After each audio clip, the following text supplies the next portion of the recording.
Huishoudje? Moet je iets vertellen? Moet je dat niet doen? Ja. Oké. Nou, weet je, het gaat niet meer tussen Jesse en jou. Ik heb gewoon een keuze gemaakt. Ik heb voor Jesse gekozen. En,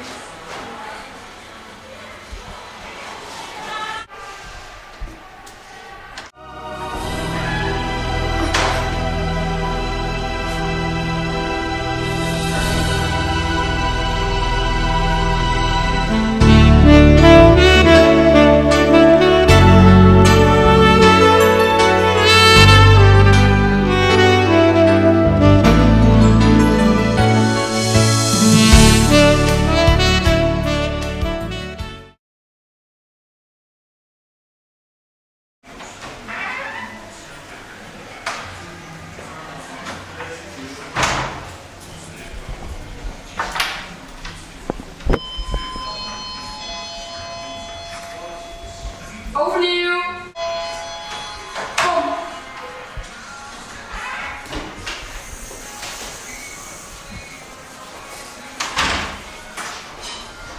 Hey schat. Hoi.